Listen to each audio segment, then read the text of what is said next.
It's writer with Illinois Policy Institute, Patrick Andreessen. We're going to talk about the pension reality in Illinois. Hi, Patrick. Good morning, Fawn. How you doing? Oh, not too bad. How about you? Oh, pretty good. I'm going to make fun of Illinois after you and I talk about Illinois here. Just the taxes over there are just unbelievably out of control.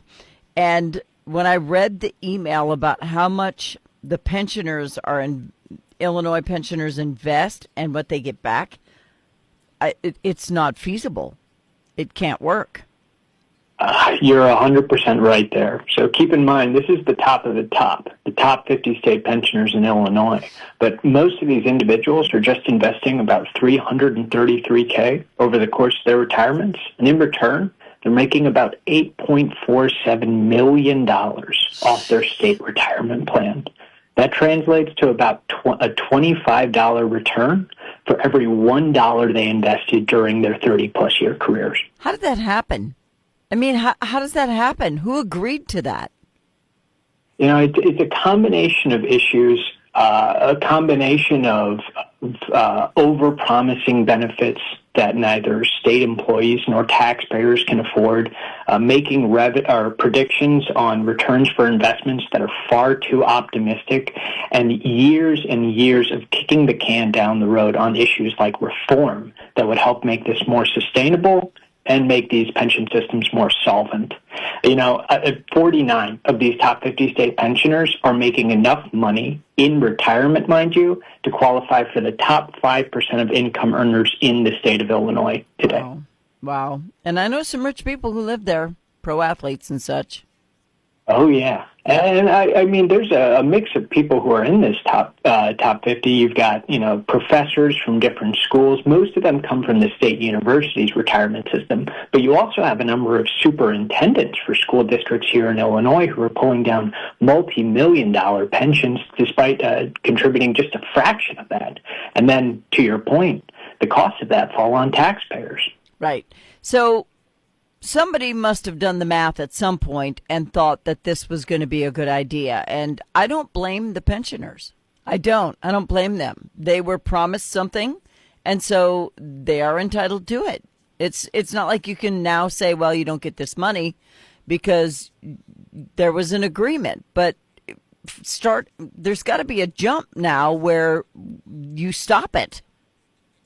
I think you're 100% right. You know, a lot of these state employees work their whole life expecting this stable retirement, and it's not fair to take that away. But at the same time, we have to look at how can we course correct moving forward to make sure that not only can taxpayers afford these the high taxes that come with paying the difference in these pensions, but state employees themselves can afford to contribute enough to pay out for their own retirement. And I think you're right. You know, it's years and years of politicians kicking the can down the road saying, well, this is a problem for the next guy. This is a problem for the next lady.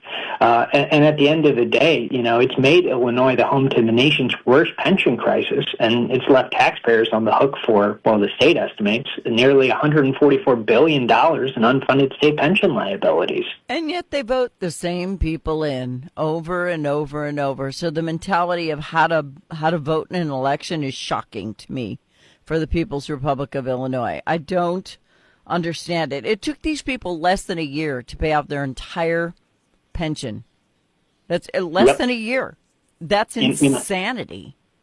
In 11 months at 2024 rates, mind you, but they're making back the money in no time. And what's really concerning is these benefits, to your point, are so generous that we as a state can't afford them. You know, right now we only have about 52 cents on hand for every dollar in pension promises we've made to former state employees in Illinois. And below 60 cents per dollar, that's when experts are saying, well, this should be of concern. Below 40%, they say that's the point of no return. And that's the point we're approaching. And I agree with you. You know, you keep voting in people who are saying, we'll give you more money. But the fact is, if we can't ultimately pay out that money, then, you know, the people who are relying on this aren't going to get it. And taxpayers are going to continue to suffer in the meantime. I mean, Illinois households each paid about a little over $2,200 each for pensions last year. That was the most in the Midwest and nearly $1,000 more than the average American household. Well, so the top pensioner is a former University of Illinois Chicago orthopedic surgeon. Gets more than $8.33 million since retiring in 2007. Contributions were a little over $535,000, which is a lot of money to pay in, but not for what he's getting back. So the money comes out of the taxpayer's pocket because this was a public university, or, surgeons make a lot of money anyway. Exactly. So, a lot of these top pensioners were making very high salaries towards the end of their careers, but that money which they can't contribute, or that money which they do not contribute over their career to their own retirement, well, that has to come from somewhere, because we have for the most part, a defined benefit plan here in Illinois. And so when those individuals can't find the money, and that $500,000, mind you, is also with employers contributing, with payroll deductions, with all these other factors going in. When we can't find that extra money, it falls on the taxpayer. We're the checkbook. You're the backup plan. That's crazy. So no wonder the taxes just keep going higher and higher. I have a story sitting in front of me right now, and I don't want to get too far off track, but Illinois say taxes are more scary than crime in Illinois. Yeah, that's what voters are saying. Our top concern right now, according to our most recent poll from April, is that high taxes are the number one concern for Illinoisans, and the second concern is the economy.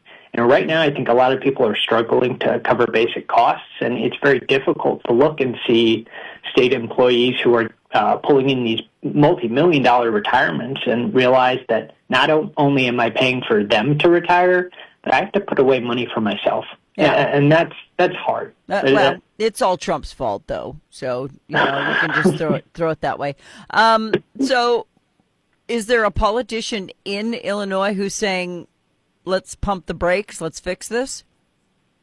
I think there are a few politicians who are leaning in that direction, but personally, I haven't seen any firm stances taken. That being said, though, there is a lot of talk about Tier 2 these days.